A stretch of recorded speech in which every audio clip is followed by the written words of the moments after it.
This story is a series. If you have not watched the previous episodes, please start from the beginning, or from your most recently watched episode. Thank you for watching.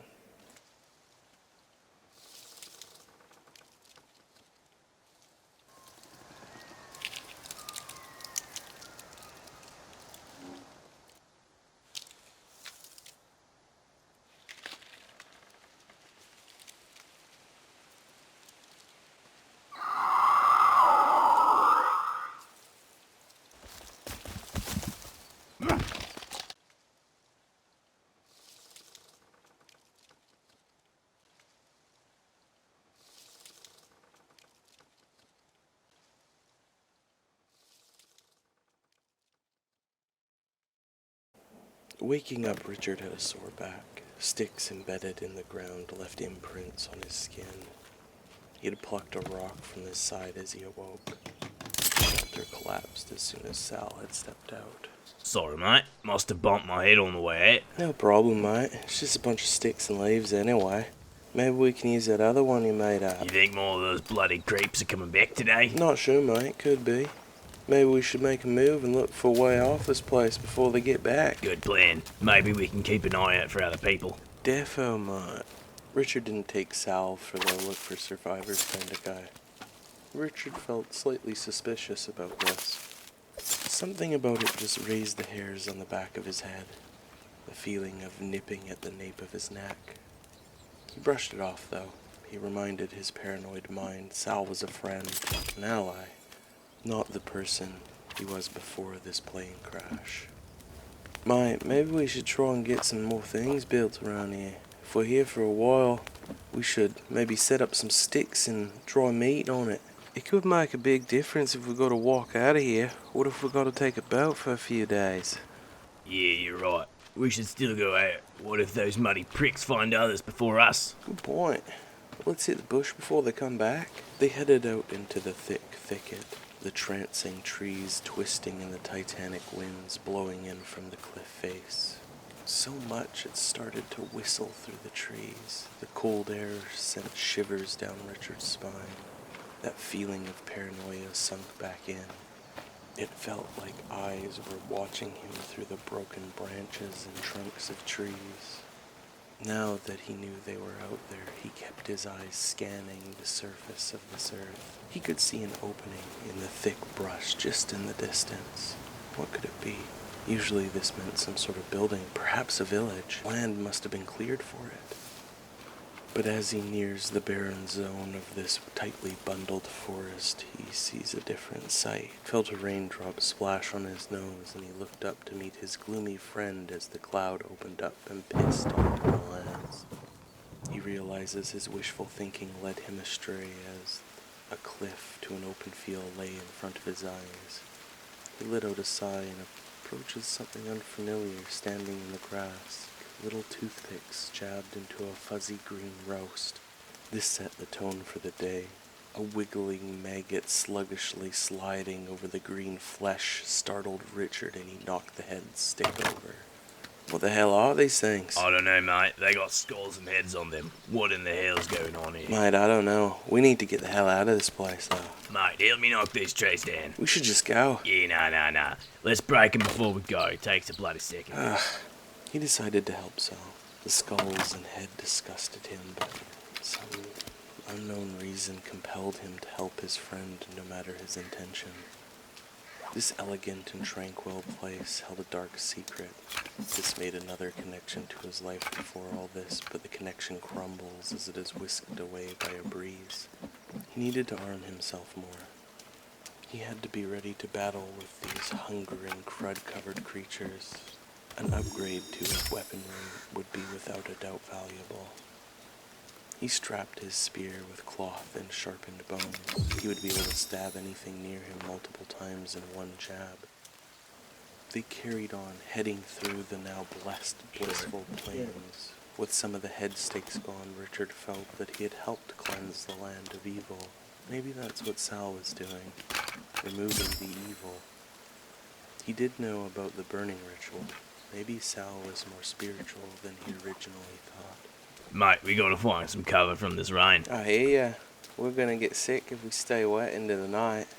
We're gonna need to find some way to start a fire. As Richard ran through the rampant, bush-covered forest, he was distracted from the dismay of the situation at hand. It was beautiful the way the rocky cliffsides carried the rough sea following this forest. He got lost in the serenity of the sights. This forest, this island was beautiful and captured the scene of brilliant Canadian islands for the picture frame that was the plane's window.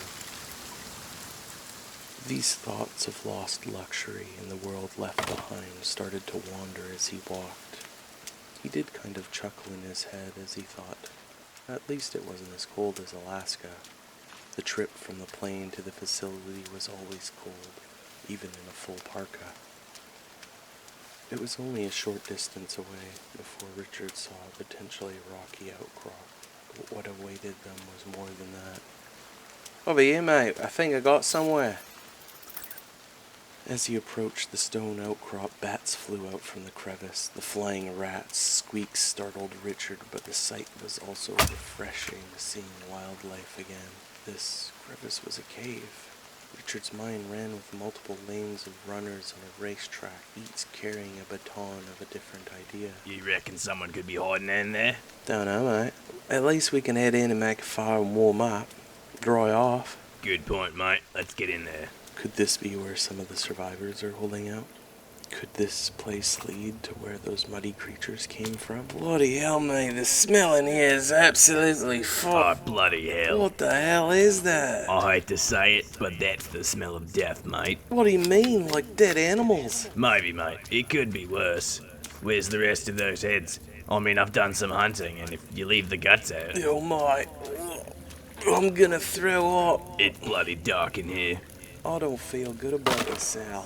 Mate, don't you worry. Big ol' Sally is here to keep you safe. Shh. Did you hear that, Sal? I did, mate. It was like grunting. You think those little pricks are in here? Look right there. Shit, Sal, he's running at me. What the hell is wrong with you, you Take daddy? this, you mucky bastards. The cave reeked a disgusting smell that disgruntled Richard's nostrils. He had never smelt it before, but it was nauseating. He could feel a clogged frog sitting in the closed funnel that was his throat. Oh, you bloody bastards. It would ribbit with each of his burps as he would try to contain the vomit that was hopping at his trachea.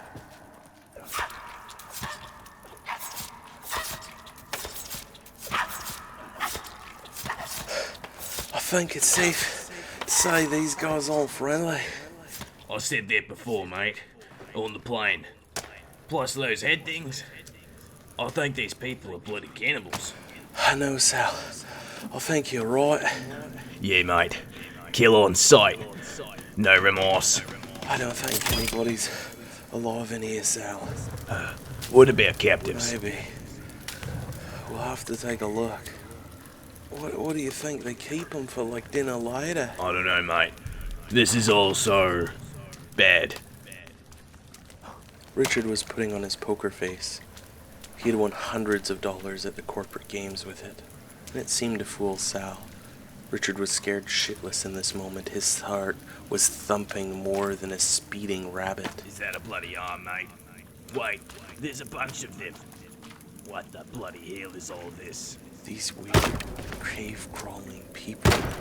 How had they not been reached by the long arms of the modern society? More luggages meant more supplies, although this meant more horrible thoughts for Richard's mind. These luggages didn't get down here themselves.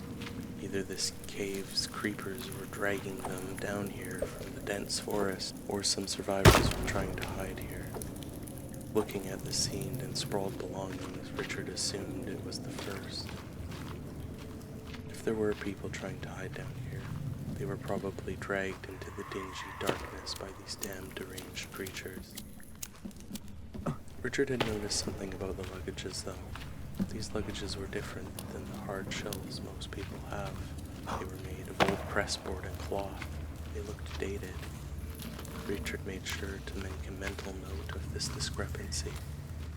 Richard decided to pick a path and head down another twisting tunnel of this cave, the smells growing in strength with with each step. The grotesque scenes were too much for Richard as he found some of the deer meat from breakfast gurgling up in his gullet, trying to return to his mouth. He thought of puppies and the smell of pine trees as he was able to calm the volatile vomit. He flicked his shirt over his nose and mouth, hoping the scent of sweat would mask the smell of rotting flesh. Richard lit up another Molotov cocktail. He read it in his throwing arm, pulling back, but his target was far from the impact. The sleeping, sludge-covered creature stood up from squatted legs and immediately ran at Richard. The creature sprung through the spreading flames. Demon emerging from hell, his heart danced and hopped in his chest as death charged him. Dispatching the creature, he spotted a wooden moral hidden in the cave's crust. Oi, I think there's something in there. What? That wood? What do you think's down here? Looks like a stash to me, mate. What are these, old Polaroids? These look ancient. Was there a photographer on the plane, do you know? I don't think I saw one, mate. Faded white frame on the Polaroid made him think these, in fact, were quite old. How did they get down here? Did the times align to the same as the luggages that were in the other part of the cave? What was it a picture of? It looked maybe like the ocean, perhaps a boat. He went back to grab the corpse and burn it. As much as these creatures tried to kill him, he wanted to stay civilized, stay modern. It helped ease his mind that he wasn't one of them. As he carried it back, the creature wasn't heavy. Richard by no means was a strong man, but he could easily lift this person. The mud dripped down the shoulder, and Richard's mind was distracted from the various viscera that surrounded him. He continued towards the valiant flames. Jigsaw pieces filled the table that was his mind. Why was this creature so light? It was tall, yet quite skinny.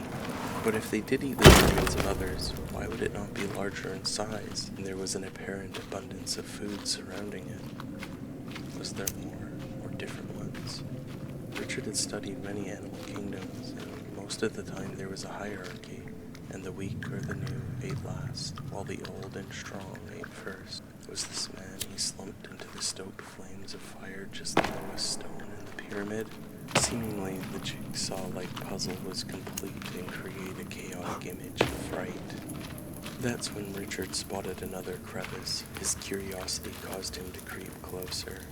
He listened for more grunting as he started to glide through the wet stone surface, pushing past the slimy sediment solidified on the walls. Oi, Sal, looks like others could be in here. He turned back to the unyielding shadows where his friend no longer stood. Sal? Where the hell are you, Sal? The voice returning to Richard was the endless echoes of his own. Where had his friend gone? This new cave was familiar. The wood steps revealed a scene he had saw before but flipped onto the floor. Sal, mate, where are you? Richard, where did you go? Sal, I hear you. I'm over here. Where? Your voice is bouncing a bit. Go to the fire, mate. There's a crack. I'm coming back to get you. He could feel the thumping of his heart quickening with speed. Over here, mate. You gave me a bloody heart attack. I thought one of those bastards grabbed you. Come this way. I got something to show you. I think people are hiding here. I definitely would not in this bloody place. These caves were creepy, and this slight off-settling event of being separated put fear into Richard's perspective. He would have to be more careful not to lose his partner again. It was so easy to get separated. The rocky cave walls were also similar, and the overwhelming darkness made the direction you were heading turn and twist as reality seemingly disappeared beyond your visibility. I think maybe they didn't make it back. I think you're right. It looks like maybe they left for a bit. But what if they've gone, and they come back and all this stuff's gone? Let's grab this shit and go. Richard felt defeated. It felt so wrong as he watched Sal take these people's things. Richard had done the same thing though, and guilt overwhelmed him. What if they did come back, and all their supplies had disappeared? What could be the reason for their death? Maybe we should leave this stuff. Mate, you and I both know they ain't coming back. We need this to live. These guys are dead. You know that. I know that. You're right. The thought loomed over him. A gloomy cloud of guilt floated on his head, fogging his mind, raining that feeling over his body. He now knew how much danger he was in on this island. He could only rely on Sal, who from what he saw in this cave made him wonder if he would easily turn on him and take his things and run when it was best for his survival. He prayed that walking out this cave would be a brilliant sign that led to their rescue, so that he could get off this island and not worry about the thoughts that wandered the lost forest of his mind. Thank you everyone for checking out the second episode of the Forest series following Richard. If you enjoyed it, please leave us a like, and if you want to continue watching this series as well as other series, please subscribe and hit the bell icon. Lastly, what do you think is running through Sal's head during this cave exploration? Thank you all, and I'll see you next time.